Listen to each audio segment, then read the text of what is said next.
오늘은 주님과 함께하는 믿음의 훈련이라는 제목으로 함께 말씀 나누겠습니다. 한번 따라해 봅시다. 주님과 함께하는 믿음의 훈련. 네, 여러분 영화 좋아하십니까? 요즘같이 뜨거운 여름에는 그 블록버스터 영화가 극장에 이제 많이 걸려 있습니다. 우리의 눈과 귀를 즐겁게 합니다. 매년 해가 갈수록 그 영화가 스케일도 커지고요. 상상을 초월하는 블록버스터 영화들이 나옵니다. 사람들은 이 답답한 세상을 한 방에 역전시키는 히어로들을 영화에서 보면서 대리만족을 느끼는 것 같습니다. 제가 어릴 때만 해도 블록버스터 영화에서 히어로는 한 명이었습니다. 늘 한 명이 나쁜 놈들을 데리고 싸웠는데, 요즘 나오는 블록버스터들은 히어로가 한 명 가지고는 만족이 안 되죠. 막 히어로가 떼거지로 나옵니다. 그리고 이제는 지구에서 싸우는 게 모자라서 우주를 대상으로 우주 전체를 싸우는 히어로들이 막 나옵니다. 그런데 늘 그런 영화 보면서 궁금한 건, 왜 죽을 뻔한 위기에서 주인공은 극적으로 살아나는가? 왜 주인공은 총을 많이 맞아도 쉽게 죽지 않을까? 그리고 죽기 전에 항상 그렇게 멋진 대사를 하면서 죽을까? 우리가 늘 영화를 보면서 드는 고민들입니다. 우리 삶이 그렇게 예측 불가능하고 스펙타클하면 얼마나 피곤하겠습니까? 우리 삶을 좀 평탄하게 해주십시오라고 아마 늘 기도하실 텐데, 실제로 근데 우리가 큰 그림에서 우리의 삶을 돌아보면 우리도 한편의 영화와 같습니다. 각자의 인생이요, 여러 가지 스펙타클한 그런 우여곡절을 겪으면서 이 땅을 살아갑니다. 그래서 우리 하나님께 기도합니다. 하나님, 좀 우리 인생 평탄하게 좀 해주십시오. 그냥 무난하게 살아가게 좀 해주십시오. 그럼에도 불구하고 하나님은 우리의 믿음을 키우시려고 여러 가지 훈련을 시킵니다. 여러 가지. 여러분, 우리가 그 훈련을 할 때 제대로 못 받으면요, 나중에 굉장히 힘들어집니다. 꼭 기억하시길 바랍니다. 군대에서 이제 자대 배치를 받기 전에 훈련소에서 훈련을 받잖아요. 그리고 자대 배치를 받고 나서도 계속 훈련을 합니다. 제가 뭐 이런 말 할 처지는 아닌데요, 저는 군대에서 어떤 일을 했냐면 투스타 당번병이었습니다. 뭐 하는지 모르시죠? 당번병이 안 좋게 말하는 사람들은 뭐 따까리라고 하는데 그렇지 않습니다. 비서실장 같은 역할입니다. 전화 받고 커피 타고 빨래하고 청소하고 뭐 이런 일들을 합니다. 투스타면은 굉장히 군대에서 높은 분이시거든요. 뭐 군대에 있는 동안 한 번도 못 볼 수도 있습니다. 근데 그분과 함께 이제 생활하는 게 일입니다. 근데 제가 그렇게 당번병을 하다 보니까 훈련소 때 한 번 이제 훈련을 하고 나서 한 번도 훈련을 한 적이 없습니다. 훈련이 다 열애예요. 뭐 어쩔 수 없죠. 열애죠. 열애인데 이제 나중에 제대하고 나서 예비군 훈련에 갔는데요. 이제 사격장에 가서 사격을 하는데 제가 너무 가물가물한 거예요. 총을 어떻게 쏘는지도 모르겠고, 뭐 훈련소에서 한 번 쏘긴 한 것 같은데, 그래서 열심히 총을 쐈습니다. 이제 나중에 그 관역지에 가가지고 자기 관역을 받아오는데 관역에 제 총알이 하나도 없는 거예요. 그래서 이게 어떻게 된 건가? 분명히 쐈는데, 그리고 맞는 느낌도 났는데, 근데 제 옆에 있는 사수, 제 옆에 있는 한 사람이 보니까 내가 6발을 쐈는데 10발인가가 있다는 거예요, 관역지에. 그러니까 제가 제 관역지에 쏘지 않고 옆에 있는 관역지에 막 총을 쏴댔던 겁니다. 참 부끄러웠습니다. 이렇게 훈련을 제대로 안 받으면 이렇게 나중에 가서 참 힘들어지는 일들이 생깁니다. 정말 하나님께서 그래서 우리 삶 가운데 여러 가지 훈련들을 시키죠. 어떤 분들은 하나님께서 정말 빡시게 훈련을 시킵니다. 정말 모질게 인생을 막 내몰기도 합니다. 어떤 목사님, 페이스북을 통해서 제가 알게 된 한 목사님의 그 처절한 고백을 제가 너무 이렇게 찰진 고백이라 제가 한번 그 글을 한번 여러분께 한번 읽어드릴게요. 한번 들어보세요. 이 목사님 이렇게 얘기합니다. 하나님이 내 인생에 개입해서 발목을 잡는 것 같다. 나도 힘들어 죽겠는데 케어해야 할 사람만 보낸다. 오늘 병원 신방을 하고 돌아오면서 마음이 무너지고 서러워서 울었다. 병원에 있는 형제 때문이 아니다. 오로지 내 인생이 서러워서다. 나도 힘들어 죽겠는데 뭘 어쩌라고. 하나님, 이 영감탱이는 나한테 왜 이러지? 좀 내 인생에 갠세이 놓지 않으면 좋겠다. 나름대로면 선하고 반듯하게 살고 있지 않나? 내가 예수냐? 내가 바울이냐? 다 필요 없다. 내 인생에 좀 껴들지 않으면 좋겠다. 도와주지 않으려면 그냥 두시길 정중히 요청한다. 그럼에도 판을 뒤집지 못하는 내가 못내 바보 같고 밉다. 다음 주쯤에 기도원에 다녀와야겠다. 이 목사님이 이렇게 글을 쓰셨어요. 목사님이 이렇게 쓰시는데 여기 앉아있는 여러분 어떻겠습니까? 목사님들도 하나님 찬양하고 감사만 하면 좋은데요, 실제로 그렇지 않습니다. 원망하고 하나님을 불평할 때도 있습니다. 방금 이분 보시면요, 어떻습니까? 하나님 막 원망하잖아요. 그리고 심지어 성경의 수많은 인물들도 하나님을 원망하고 하나님을 불평합니다. 여러분, 우리 어떻습니까? 우리 인생에 풍랑이 다가올 때 우리가 어떻게 그 풍랑을 받아들이십니까? 자, 오늘 본문으로 가보면요, 오늘 본문의 제자들은 어떤 상황입니까? 본문은 예수님께서 물고기 2마리와 보리떡 5개로 굶주린 5,000명을 먹이신 일 바로 이후에 일어난 사건입니다. 여성과 어린이까지 포함하면 약 2만 명의 사람들이 충분히 배를 채우고도 12광줄이나 남는 그 엄청난 사건이 벌어진 거죠. 여러분, 현장에서 이 군중들에게 음식을 나눠주던 이 제자들 마음이 어땠을까요? 야, 구약시대 조상들에게 40년 동안 하나님이 하늘에서 만나를 주셨다는데 내가 들어는 봤지만 눈으로 보니까 이건 진짜 놀랍구나. 아마 제자들이 이러고 있지 않았을까요? 그 사람들은 어땠을까요? 아, 이렇게 능력이 많으신 분이 우리 왕이 된다면, 우리의 메시아가 된다면 너무 좋을 거야. 잃어버린 나라를 되찾을 것이고 다윗 시대에 우리가 그 받았던 영화와 위상을 우리는 회복시켜 줄 거야 라고 막 들떠가지고 사람들이 막 그렇게 했을 것입니다. 제자들도 얼마나 신났겠습니까? 내가 예수님 제자야. 내가 이 오병이어의 사건을 일으킨 그 예수님 제자야. 예수님과 함께하면 우리의 모든 것이 가능해. 이렇게 들떠있지 않겠습니까? 예수님 처음 믿고 나면 우리도 이런 기분이잖아요. 세상을 다 얻은 것 같고, 세상이 다 내 것 같고, 내가 뭐든지 할 수 있을 것 같고. 자, 그런 기분이었는데요, 제자들이 배를 타고 호숫가를 지나가다가 갑자기 인생의 풍랑을 맞게 됐습니다. 여러분, 예수님의 제자들도 풍랑을 만났다면 우리들도 풍랑을 만날 수 있습니다. 근데 어떤 사람은 그 고난의 현장에서 믿음의 날개를 펴고 영적으로 비상하는가 하면, 어떤 사람들은 인생의 고난 앞에서 굴복하고 계속해서 하나님을 원망하고 불평합니다. 우리 인생에서 풍랑은 찾아옵니다. 하지만 저와 여러분이 우리 인생의 풍랑 앞에서 낙심하지 않고 절망하지 않고 이 믿음의 훈련을 잘 통과하시기를 주의 이름으로 축복합니다. 오늘 본문은요, 제자들의 믿음을 키우기 위해서 예수님이 하신 훈련들이 기록되어 있습니다. 그럼 저와 여러분이 어떻게 해서 예상치 않는 그 고난 앞에서 우리가 굴복하지 않고 주님과 함께 믿음의 훈련을 받을 수 있을까? 오늘 주님의 음성 듣기를 소원합니다. 어떻게 하면 우리가 주님과 함께 이 믿음의 훈련을 받을 수가 있을까? 첫 번째는요, 내키지 않아도 바닥에 내려가 봐야 된다는 것입니다. 한번 따라 합시다. 내키지 않아도 바닥에 내려가 봐야 합니다. 오늘 본문을 보면요, 예수님께서 제자들에게 믿음의 훈련을 시키는 장소가 바로 풍랑이었습니다. 자, 오늘 본문에서 예수님이 특별한 행동을 하시죠. 22절 말씀 함께 다시 한번 읽어보겠습니다. 시작. 예수께서 즉시 배를 타고 앞서 건너편으로 가게 하시고. 자, 여기까지요. 자, 즉시 예수님이 제자들을 재촉하셨다 이랬습니다. 이 재촉하다는 동사가요, 헬라 원어를 보니까 억지로 강요하다, 억지로 시키다 이런 의미가 있더라고요. 제자들은 가고 싶지 않은데 예수님이 배를 타고 그들을 건너편으로 떠나 보내신 거예요. 싫다고 하는 제자들을 등 떠밀어 보낸 겁니다. 아까 말씀드렸다시피 그 오병이어의 그 놀라운 기쁨과 기적을 경험한 게 불과 바로 몇 시간 전이었어요. 제자들은 굉장히 흥분돼서 막 들떠 있었습니다. 감정이 막 고조돼 있어서 뭐든지 할 것 같이 막 이렇게 돼 있었는데, 이 지금의 분위기를 잘 살리면 막 내가 뭐든지 할 수 있어, 예수님하고 데리고 다니면 뭐든지 할 수 있을 것 같아, 이런 절호의 기회였어요. 근데 제자들은 지금 이 자리를 벗어날 만한 특별한 이유도 없고 뭐 특별한 일정이 있는 것도 아닌 것 같아요. 근데 예수님이 강제로 이들을 등 떠밀어서 흩어보내십니다. 제자들이 정말 내키지 않는데 예수님이 하라고 하니까 했겠죠. 자, 결과가 어떻습니까? 24절 한번 볼까요? 24절 말씀 한번 읽어봅시다. 시작. 배가 이미 육지에서 술이나 떠나서 바람이 거스름으로 물결로 말미암아 고난을 당하더라. 네, 제자들이 탄 배가 바다 한가운데 이르렀을 때 엄청난 풍랑이 불어왔습니다. 여러분, 제자들 중에서 직업이 어부인 자들도 있었잖아요.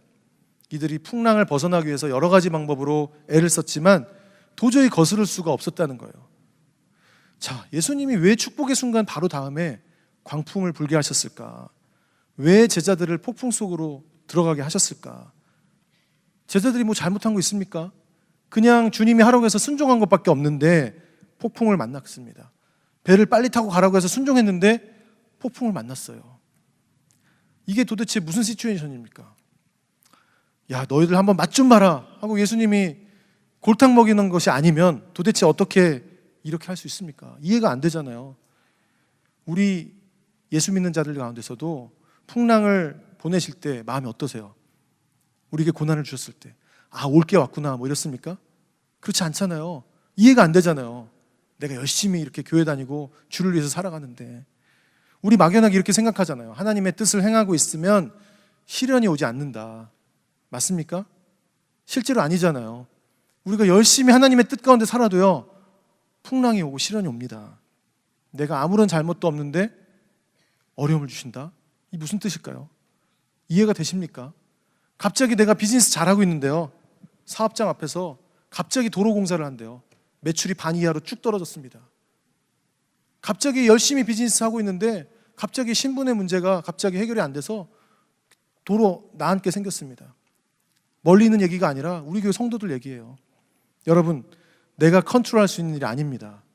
주님의 뜻 안에 있을 때도 우리는 폭풍이 우리에게 올 수 있습니다. 그때는 어떻습니까?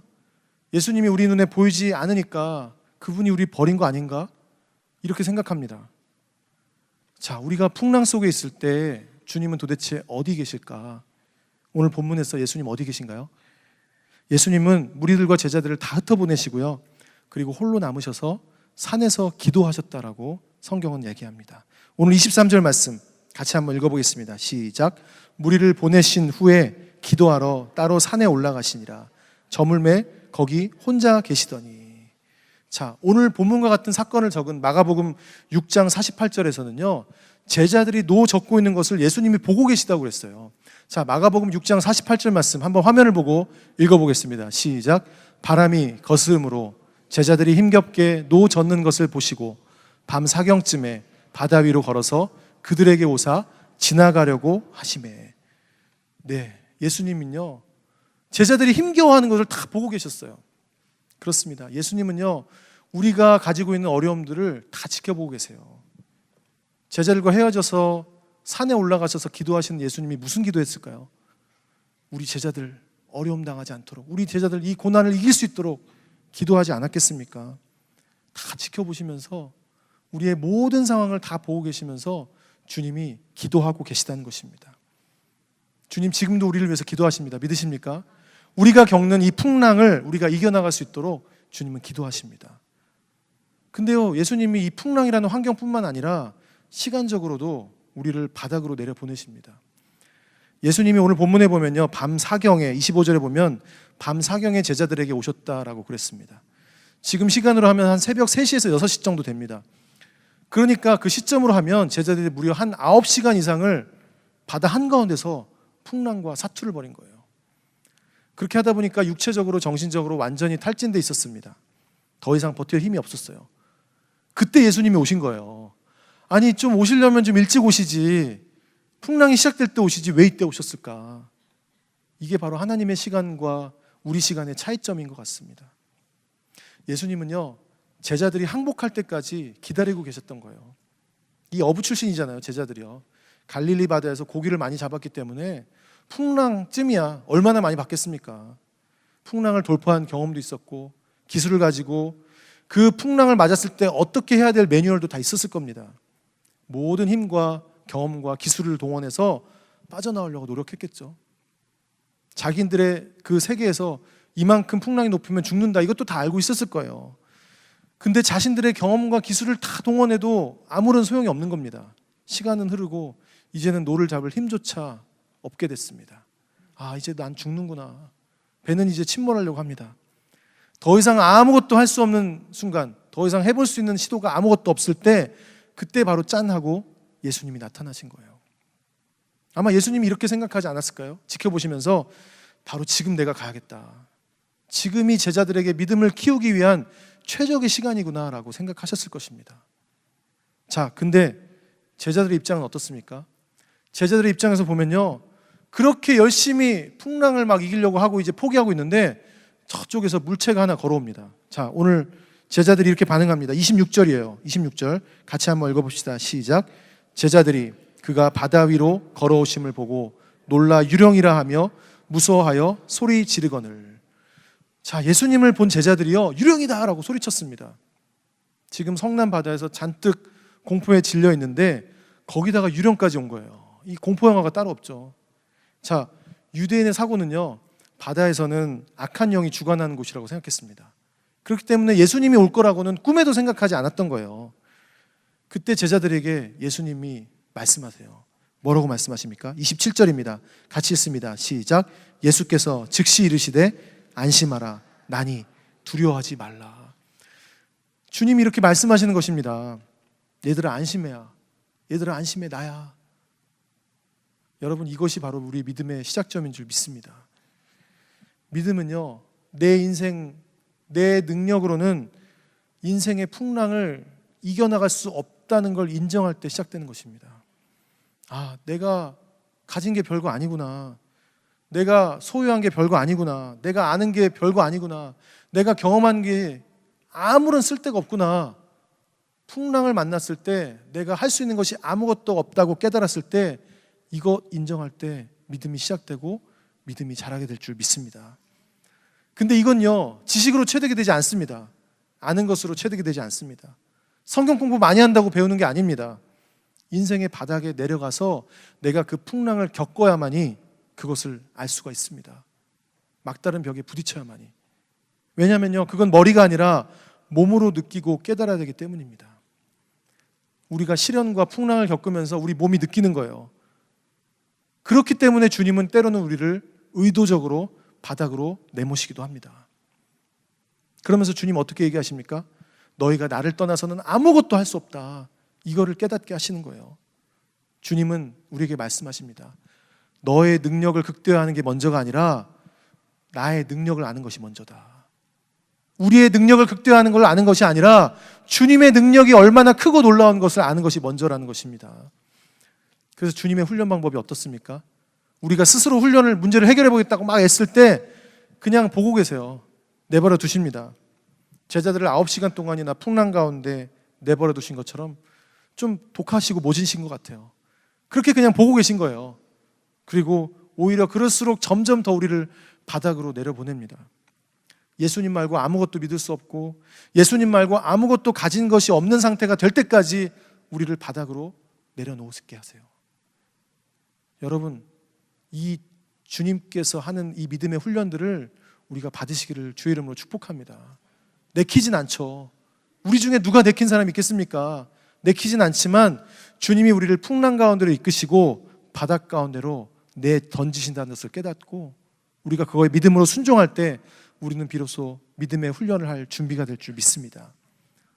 자, 한 발 더 나가서 우리가 어떻게 하면 주님과 함께 믿음의 훈련을 할 수 있을까? 두 번째는요, 내 힘을 다 빼고 예수님만 바라봐야 합니다. 한번 따라합시다. 내 힘을 다 빼고 예수님만 바라봐야 합니다. 자, 오늘 이 본문에서요, 이제 베드로가 예수님한테 질문을 합니다. 자, 28절 말씀이에요. 같이 한번 읽어봅시다. 시작. 베드로가 대답하여 이르되 주여 만일 주님이시거든 나를 명하사 물 위로 오라 하소서 하니. 자, 지금 상황에서 베드로 이 말이 적절한 말입니까? 예수님이 자기를 구해주러 오셨으니까 너무 기뻐서 예수님 어서 오세요 라고 말하면 될 텐데, 근데 베드로는 도대체 무슨 생각으로 나를 물 위로 걷게 해주십시오, 왜 이렇게 얘기했을까요? 이유는 잘 모르겠습니다. 베드로의 캐릭터가 워낙 호기심이 많잖아요. 그리고 다른 제자들 앞에서 잘난 척도 잘하잖아요. 우리는 잘 몰라요. 근데 베드로의 성향을 보면 흥분하면 막 앞뒤 안 가리잖아요. 예수님이 변화산 데려갔을 때 주님, 내가 주님을 위해서 초막 셋을 짓겠습니다 이랬던 사람이 베드로잖아요.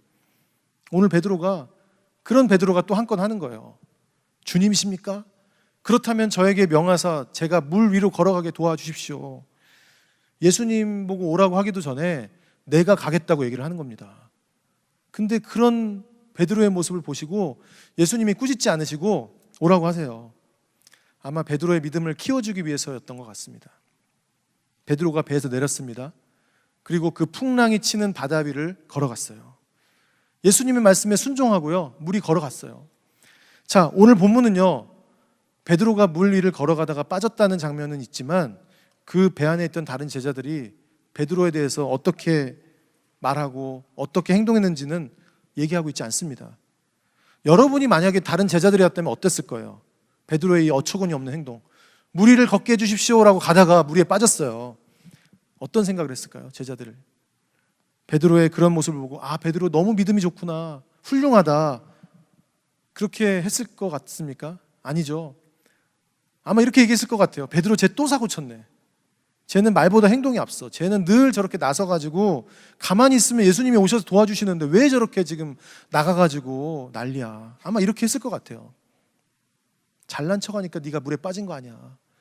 베드로의 이런 어처구니 없는 행동을 보고 아마 비난했을 것입니다. 비웃었을 것 같아요. 여러분, 베드로 왜 그랬을까요? 아마 모르긴 몰라도요, 베드로 어부잖아요. 새벽까지 모진 풍랑을 경험해 보니까 자신의 힘으로는 이 풍랑을 도저히 헤쳐나갈 수 없구나 절감했던 것 같습니다. 그래서 그 베드로의 성격상 내 믿음을 한번 시험해 보리라, 내가 이제는 믿음으로 시험해 보기 위해서 배에서 나와서 발을 디뎠다는 거예요. 여러분, 우리가 뭔가를 깨닫고요, 이게 내가 믿음이 커진 것 같으면요, 우리가 시도해 봐야 될 줄 믿습니다. 사람이 배우면요, 뭔가를 잘 깨닫는 것 같지만 사실 사람은 배우는데 아주 더딥니다. 잘 안 바뀌어요. 배운 대로 하지 않습니다. 여러분의 남편과 아내들을 생각해 보십시오. 가르쳐 준다고 하던가요? 아무리 배워도 결국 사람은 자기가 하던 대로 하더라고요. 저도 이게 잘못된 걸 아는데 고쳐야지 하는데 고쳐지지가 않습니다. 고치는 게 얼마나 힘든지 모릅니다. 제가 충청도 출신이잖아요. 그 좀 느리잖아요. 모든 게 좀 느립니다. 그래서 한국에서 근데 3년 동안 대형교회에서 교구 목사하면서 원래 느린 몸이 더 느려진 것 같아요. 이거는 몸이 불었다는 얘기가 아니라 이 마인드 자체가 좀 느릿느릿된 거예요. 근데 이제 다시 제가 미국 와서 이제 거의 3년이 다 돼갑니다. 그때보다는 좀 구르고 있습니다. 구르니까 이제 몸이 아는 거예요. 몸이 이때 이렇게 해야 되는구나, 이때 이렇게 해야 되는구나, 정신이 번쩍 듭니다. 그래서 제가 이렇게 생각합니다. 이거는 머리로 듣고 훈련받는 게 아니라 몸으로 훈련받아야 되는구나. 내가 본격적인 목회를 하기 전에 다 해봐야 되는구나. 담임 목사님 안 계시는 동안 이것저것 다 해보니까 이거 해봐야 되는구나. 제가 밑에서 볼 땐 너무너무 쉬워 보였거든요. 근데 너무너무 어렵더라고요. 그래서 이민교회를 이제 한 1% 정도 안 것 같습니다. 사람은 정말 배우는데 더딥니다. 믿음을 배우는데도요, 시간이 걸려요. 내가 몸으로 겪지 않으면 그 믿음이 성장하기는 쉽지 않습니다. 근데 우리가 자아가 살아있는 한 주님은 계속적으로 우리의 몸을 쳐서 우리를 복종하게 하실 거예요. 계속적으로 이 작업을 하실 거예요. 왜? 우리의 자아가 살아있는 한 우리에게 그 모든 죄의 출발이 거기서부터 시작되기 때문입니다. 그래서 위대한 기독교 사상가 C.S. 루이스가 순전한 기독교라는 유명한 책을 쓰고 나서 이렇게 말했습니다. 여러분이 자아라는 것을 조금이라도 갖게 되는 순간 여러분에게는 자기 자신을 앞세울 가능성, 스스로 중심에 있고 싶어할 가능성, 사실상 하나님이 되고 싶어할 가능성이 생깁니다. 이것이 바로 사탄이 지은 죄였고 사탄이 인류에게 가르친 죄입니다. 자기 자신이 중심이 되고 싶어하는, 하나님이 되고 싶어하는 우리의 마음을 치시고 나서 우리가 할 수 있는 게 하나도 없구나라고 깨달았을 때, 그때 하나님께서 우리에게 기회를 주실 줄 믿습니다. 베드로가 그걸 경험한 거예요. 그리고 주님께 소리 지는 거죠. 주님, 이제 내가 진짜 깨달았습니다. 저에게 좀 기회를 주십시오. 여러분, 무리를 걸어가기를 원하십니까? 무리를 걷기를 원하신다면 내 힘으로는 안 된다는 것을 철저하게 깨닫고 주님께 소리 지르면서 구하시기를 주의 이름으로 축복합니다. 28절에 나오는 그 베드로가 요청할 때 예수님이 뭐라고 하십니까? 딱 한마디 하십니다. 와라, 오라. 네가 나한테 걸어오려면 신발 벗고 왼발부터 먼저 물에 담그고 이런 얘기 하나도 안 하고요, 그냥 네가 몸을 던져서 와. 그럼 내가 해결해 줄게. 이겁니다.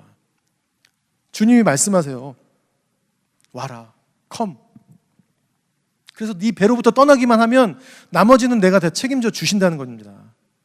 우리에게 이 배는 뭡니까? 우리 삶의 안전지대가 될 수 있습니다. 내가 지나치게 붙잡고 의지하는 게 될 수도 있습니다. 어떤 사람들이 삶에서 지나치게 붙잡는 것은 자녀들입니다. 지나치게 자녀들을 의지하고 자녀들을 통해서 대리만족을 얻기 원하는 그런 부모님도 우리 이민사회에 보면 꽤 많이 있습니다. 그래서 자녀가 우상이 되는 경우가 꽤 많습니다. 지나치게 의지하고 있는 것이 무엇입니까? 자녀입니까? 아니면 사람들에게 인정받는 겁니까? 아니면 내 부와 명예와 권력입니까? 세상에서 성공하는 겁니까?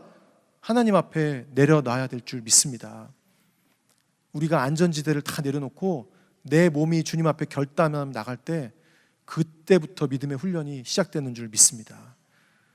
우리가 예수님만 의지해야 되는데 예수님만을 의지하지 못하게 하는 두려움들이 있습니다. 어떤 사람들에게는 그것이 말씀 공부나 제자 훈련이 될 수도 있습니다. 교회는 오래 다녔는데 들은 건 많은데 내가 체계적으로 한 번도 배운 것이 없어서 그래서 성경 공부 들어간다, 제자 훈련 간다고 하면 자기 신앙의 현주소가 드러날 것 같아서 꺼리는 분들이 있습니다.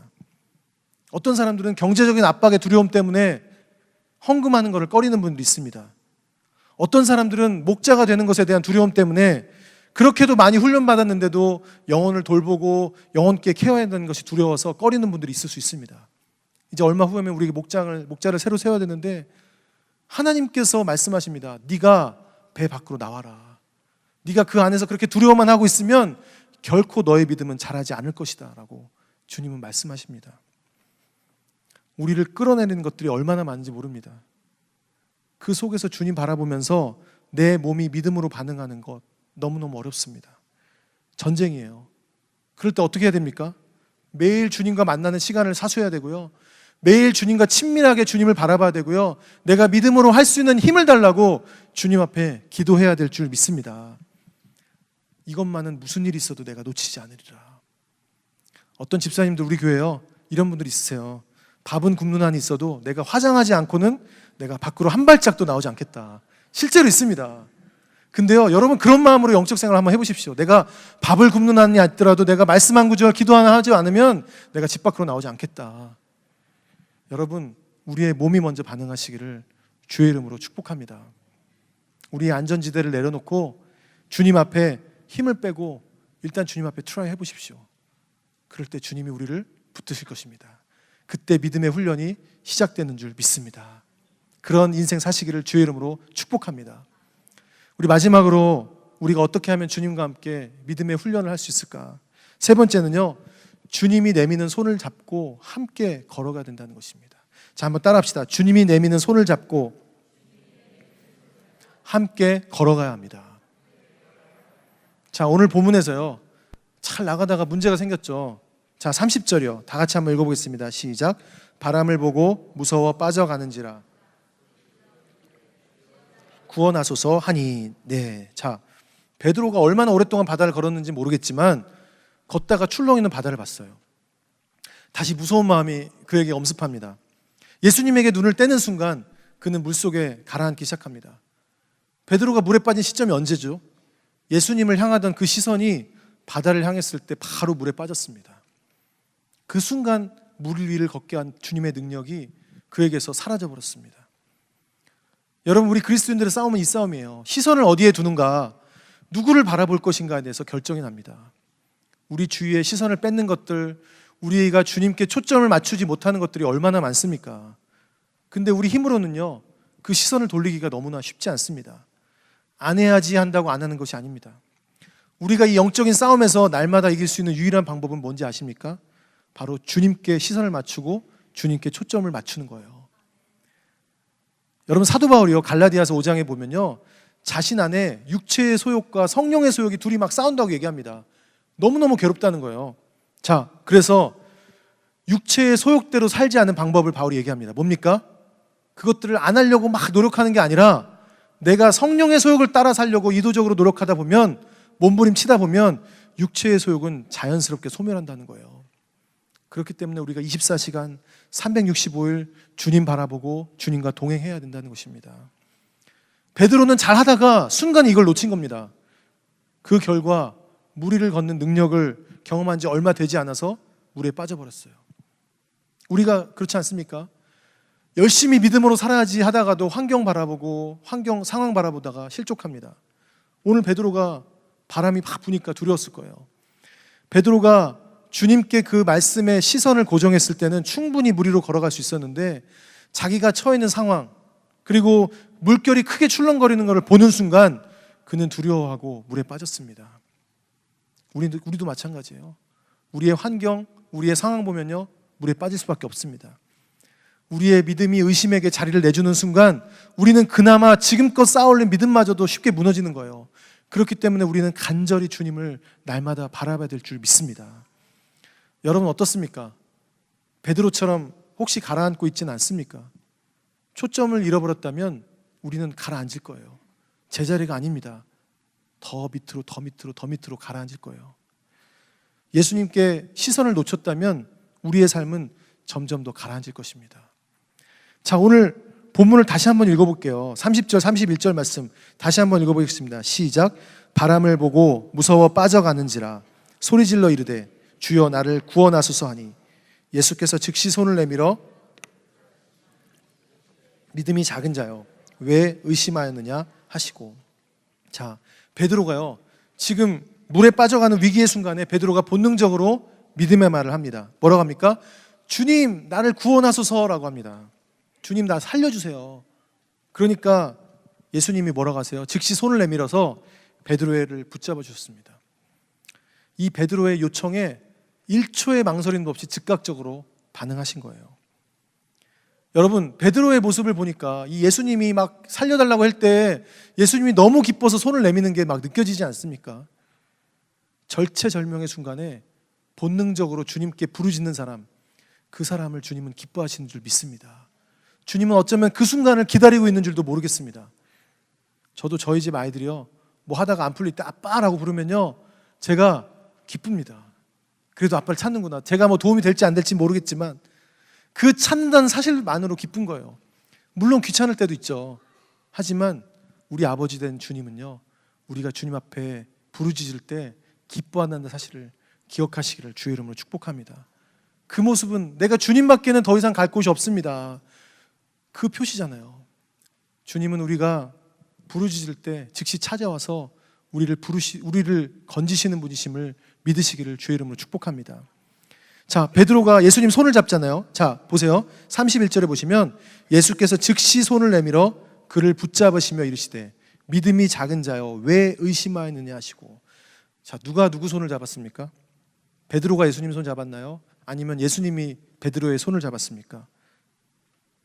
내가 예수님 손 잡는 게 아니라 예수님이 우리 손을 잡아주시는 거예요. 믿으십니까? 오늘 이 본문에 보면요 22절, 27절, 31절에 보면 계속해서 즉시 손을 내밀어 이런 단어가 나옵니다. 저와 여러분이 인생의 풍랑을 맞이할 때 예수님께서 즉각적으로 손을 내밀어서 우리를 건져주신다는 거예요. 오늘 본문 31절에 예수님이 믿음이 작다고 했잖아요. 베드로 보고. 그럼에도 우리가 도움을 요청하는 순간 예수님은 받아주셨습니다. 우리도 믿음이 왔다 갔다 하잖아요. 어떤 날은 산을 옮길 것처럼 막 믿음이 충만하다가도 어떤 날은 나약해가지고 하나님이 계시긴 계실까 하지 않습니까? 하루에도 몇 번씩 막 감정의 롤러코스터를 타지 않습니까?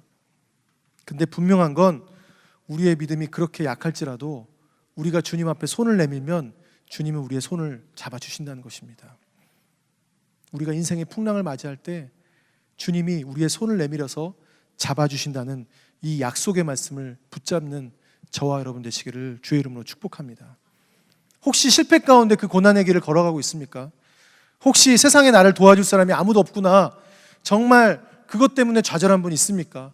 정말 내가 이미 나와서 지금까지 내가 믿고 지금까지 의지했던 모든 관계들이 끊어졌구나 라고 생각하는 분들이 있습니까?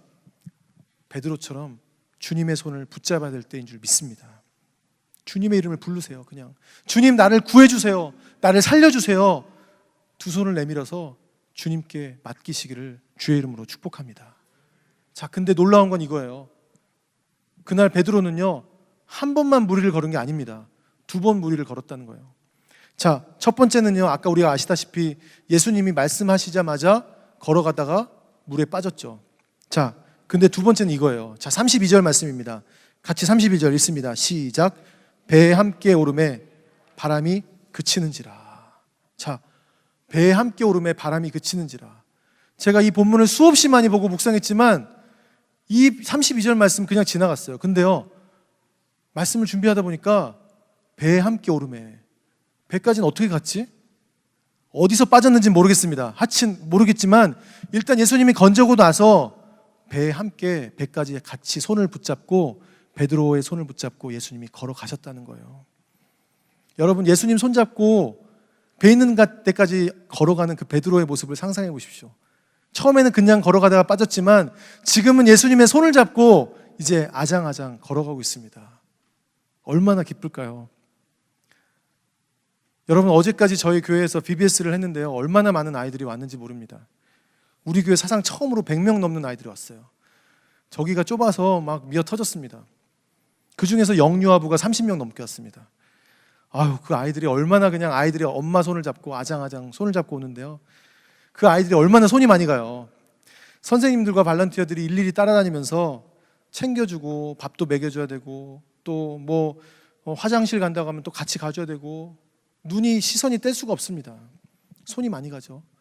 근데 우리 선생님들이 힘들어하지 않고 기쁨으로 하더라고요. 그 어린 영혼이 손을 잡고 아장아장 걸어서 주님 만날 때, 주님 말씀 들을 때 그것이 얼마나 중요한지를 알거든요. 여러분, 혹시 우리가 상황 보고 환경 보고 가다가 물에 빠졌을 때 주님이 우리를 건지신다는 것을 여러분 믿으시기를 주의 이름으로 축복합니다. 우리가 빠져가지고 이제 건져진 주님이 우리를 아장아장 뒤뚱거리고 있는 우리를 저 배 있는 데까지 우리를 손잡고 우리를 끌고 가시는 거예요. 풍랑을 당하셨습니까? 인생의 풍랑을 당했을 때 우리를 저 배까지 인도하시는 분은 바로 우리 손을 잡아주시는 주님이십니다. 우리에게 무리를 걷도록 힘도 주시고요, 우리를 끝까지 안전한 길로 인도해 주시는 분이 바로 주님이세요. 그 예수님 어떤 분인지 아십니까? 자, 성경은 그 예수님에 대해서 이렇게 말합니다. 27절 말씀이에요. 같이 한번 읽어보겠습니다. 시작. 예수께서 즉시 이르시되 안심하라, 나니 두려워하지 말라. 믿으십니까? 안심하라, 나야, 두려워하지 마. It is me. 이게 헬라어로 에고 에이미라는 뜻입니다. 내가 천지를 만드신 하나님이야. 내가 너희 아버지 된다. 그리고 내가 능력의 하나님이야. 내가 너에게 모든 것을 할 수 있어. 그분이 바로 우리의 아버지 되시고 우리의 상한 마음을 만지시고 우리의 손을 잡아주시는 바로 그 예수님이라는 사실이에요. 여러분, 그 예수님을 손을 잡고 가고 계십니까? 제가 오늘까지 이제 담임 목사님 뒤에 앉아 계시긴 하지만 이제 4개월 만에 교회에 이제 처음 오셨잖아요. 제가 참 어제 이제 목사님 뵙고 나서 참 여러 가지 마음이 들었습니다. 솔직한 심경을 말하면 반가우면서도 좀 더 있다 오셔도 되는데 이런 마음이 좀 들었어요. 네. 이해가 되십니까? 한번 생각해 보세요. 여러분, 요즘 대학생들이요, 방학이라서 집에 많이 와 있잖아요, 아이들이. 그래서 뭐 집에 여름을 보내고 있는데 이제 좀 있으면 개학이라 이제 집에 학교에 가야 돼요. 그 부모님들한테 제가 물어봐요.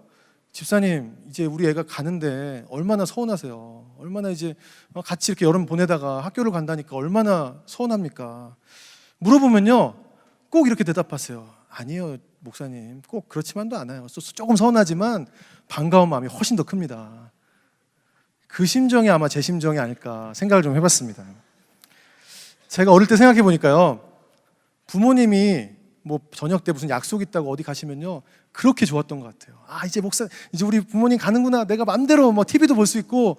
그래서 이제 부모님 앞에서는 서운한 척을 해야 되잖아요. 부모님, 또 꼭 가셔야 되냐고, 빨리 오시라고. 제가 그랬던 기억이 나거든요. 여러분 자녀들이 혹시 뭐 어디 가는데 서운하다고 하면요, 그거 믿지 마세요. 굉장히 속으로는 좋아합니다. 근데 어떻습니까? 저도 어릴 때 부모님이 안 계시면 좋았는데요, 한 10시 넘어가면 좀 불안해져요. 어디 무슨 일 생기신 거 아닌가? 불안해지는 거예요. 아빠 엄마가 온다는 시간에 안 오시면요, 불안합니다. 그래서 그런 마음이 드는 거예요. 내가 이거 어떡하지? 아빠 엄마 없으면? 제가 그런 마음이 들었어요. 처음에 목사님 가시고 나서는 사실 그런 생각 좀 했습니다. 목사님 이제 안 계시니까 새벽 예배 갔다 와서 좀 늦잠도 좀 자고 좀 슬슬 와야지. 너무 부지런한 목사님 밑에서 제가 훈련 받으니까 제가 뭐 꾀를 부릴 수가 없거든요. 근데요, 제가 불안한 거예요. 집에 있어도 마음이 편치가 않은 거예요. 제가 이 교회에서 가장 큰 책임을, 최종 책임자라는 생각을 하니까요, 이게 진짜 이 마음의 부담이요, 얼마나 큰지요. 정말 여러 가지 일들도 생기기도 하고 제가 겪어보지 못한 일도 생기기도 했는데요, 이제 목사님이 오신다니까 그거를 다 목사님께 좀 이제 얘기해드려야지. 이제는 내가 가지고 있는 고민들, 내가 이 교회의 여러 가지 현안들, 지금 골치 아픈 것들 이제 목사님께 다 얘기 드리고, 이제 이거는 내가 고민할 거 아니고 목사님이 하셔야 되는 거니까 이제 그렇게 말씀을 드리려고 합니다. 아직 말씀 안 드렸는데요.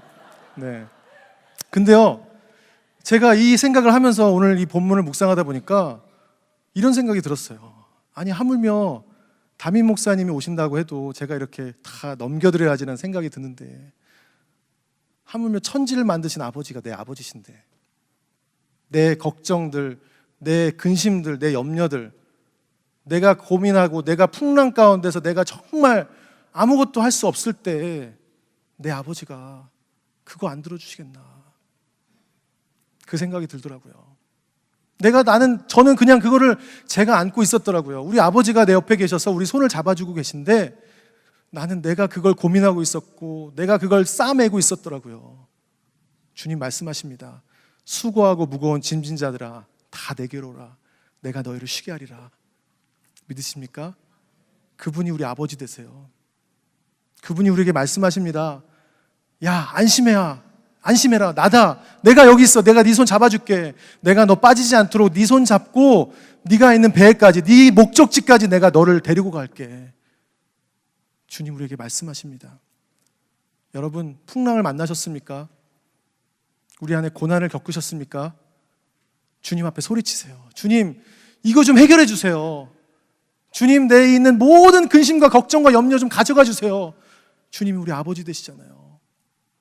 여러분, 주님 앞에서 주님이 믿음에 훈련하실 때, 주님, 내가 주님 앞에 그렇게 나갑니다.